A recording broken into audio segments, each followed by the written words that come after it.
మార్వాడి సమస్య అనేది జాతి సమస్య కాదు, ఇది దోపిడీ సమస్య. ఇదందరం మనం గ్రహించాల్సిన అంశం. మార్వాడి మంది కొంప ముంచటోడా, మార్వాడి గలీజు దంద నేర్చినోడా, మార్వాడి తెలంగాణ ముంచటోడా, మార్వాడి బ్రిటిషోని వారసుడా, ఊరూరికి నీ గాడి తెరిచినావు నువ్వు బోడి, బిజినెస్లో నువ్వు కేడి నీ కండాగుండు మోడి. కేవలం ఒక పల్లవి వాడినందుకు రాజాసింగ్ సైబరాబాద్ కమిషనర్ సివి ఆనంద్ గారికి ఫోన్ చేసి నా వీడియో పంపించి నన్ను అరెస్ట్ చేయడం జరిగింది. తెలంగాణ ఉద్యమంలో పాట ఒకరి నుంచి మొదలు కాలేదు, ఒకరి నుంచి ఎప్పుడు అంతం కాదు. పాట నిరంతరం ప్రవహిస్తూనే ఉంటుంది.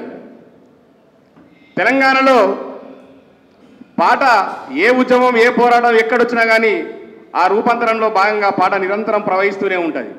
పాట నాపడం తెలంగాణలో ఎవరి తరం కాదు. కాబట్టి అరెస్టులు చేస్తేనో పాట అవుతుందని, నిర్బంధాలు నిర్బంధిస్తేనో పాట అవుతుందని మార్వాడీలకు ఒత్తాస పలుకుతున్నటువంటి బీజేపీ రాజాసింగ్ కావచ్చు, బండి సంజయ్ కావచ్చు, వీళ్ళు పాటను ఆపాలని వీళ్ళు అనుకుంటున్నారో కానీ ఒక గోరట రమేష్ తోటి పాట ఆగాలి. గద్దరన్నకు వెన్నులో తూటాలు దింపితే పాట ఆగలే, జయరాజన్నను జైల్లో పెడితే పాట ఆగలే, ఏ పురుషవన్నకు బేడీలు వేస్తే పాట ఆగలే, మా మత్స దేవేంద్రన్నకు ఆర్ఎస్ఎస్లు భయపడి చిట్లకెళ్ళి బయటికి వెళ్ళకుండా కూడా ఊరు మొత్తం నిర్బంధిస్తే పాట ఆగలే. పాట ఆగుతుందా? పాట ఆపడం ఎవరి తరం కాదు.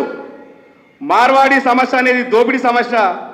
దోపిడీ ఎక్కడ ఉంటే ఖచ్చితంగా మా తిరుగుబాటు, మా పాట, మా పోరాటం, మా విప్లవం ఖచ్చితంగా ఉంటుంది.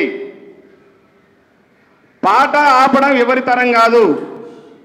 కాబట్టి ఈ అస్తిత్వ ఉద్యమంలో, తెలంగాణ అస్తిత్వ ఆత్మగౌరవ పోరాటంలో కొనసాగుతున్నటువంటి ఈ పోరాటంలో ఖచ్చితంగా మా పాట ఆట కంపల్సరీ ఉంటుంది. కాబట్టి తెలంగాణ ఉస్మానియా వేదికగా ఈ కార్యక్రమాన్ని నిర్వహించిన మీ అందరికీ కృతజ్ఞతలు తెలియజేస్తూ, భారత రాజ్యాంగం అందరికీ బతికే స్వేచ్ఛ ఇచ్చింది. ఎవరైనా ఎక్కడైనా బతకొచ్చు అని చెప్తున్నటువంటి వాళ్ళకి చెప్తా ఉన్నాం, బతికే స్వేచ్ఛ భారత రాజ్యాంగం ఇచ్చింది, కానీ దోపిడీ చేసే స్వేచ్ఛ ఏ భారత రాజ్యాంగం వేయలేదు. ఇక్కడ దోపిడీ జరుగుతుందనే ఆంధ్ర పెత్తనాన్ని సహించకనే 1200 మంది బిడ్డల బలిదానం చేసుకున్న తర్వాత ప్రత్యేక తెలంగాణ రాష్ట్రాన్ని సాధించుకున్నాం. ఇక్కడ దోపిడీ చేస్తామంటే ఇక్కడ ఊరుకోవడానికి ఎవరు సిద్ధంగా లేవు. తెలంగాణ ప్రజల మీద ఈగవారైనా సరే ఖచ్చితంగా తెలంగాణ 4 కోట్ల మంది ప్రజల తరపున ఉస్మానియా వేదికగా ఖచ్చితంగా ప్రతి గల్లీకెళ్ళి, ప్రతి ఊరికెళ్ళి, ప్రతి జిల్లాకెళ్ళి, ప్రతి మండలంకెళ్ళి రాష్ట్ర వ్యాప్తంగా పెద్ద ఎత్తున ఉద్యమం చేస్తాము. వీళ్ళందరి మేధావుల సమక్షంలో మేమందరికీ అండగా ఉంటాము. ఖచ్చితంగా మీ అడుగులు అడుగై భాగం వేస్తూ ఉంటాం. కాబట్టి తెలంగాణ అస్తిత్వ ఆత్మగౌరవం కోసం నేను ఒక పాట రికార్డ్ చేసిన, దానికి రిలీజ్ చేయలేదు. ఈరోజు చేద్దామనుకున్నా కానీ కొన్ని అనివార్య కారణాలు చేయలేదు. యుద్ధం నేర్పిన తెలంగాణ, యుద్ధం నేర్పిన తెలంగాణ పోరాటాన్ని చూస్తారా, యుద్ధం నేర్పిన ఉస్మానియా పోరాటాన్ని చూస్తారా, ఆ తల్లి ఒడిల ఏరి బిడ్డల అవమానం చేస్తారా, నా మట్టి పలుకు కోటి గొంతుల విప్లవాన్ని చూస్తారా, ఆ అస్తిత్వాన్ని పేరు వెడితే ప్రతిఫలమును వింటారా, నా యాసను, నా భాషను, నా బతుకునెక్కిరిస్తారా,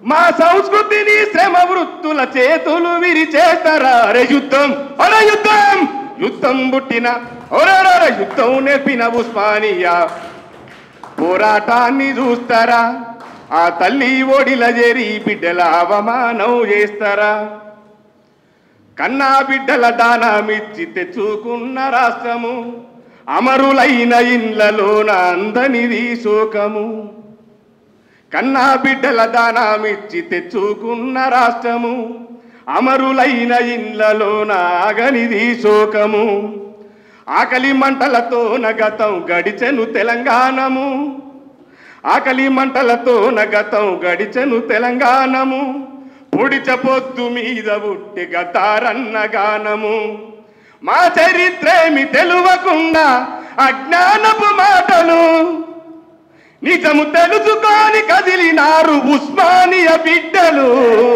అరే యుద్ధం, అరే యుద్ధం, యుద్ధం నేర్పిన ఉస్మానియా పోరాటాన్ని చూస్తారా? ఆ తల్లి ఒడిల ఏరి బిడ్డల అవమానం చేస్తారా? Thank you.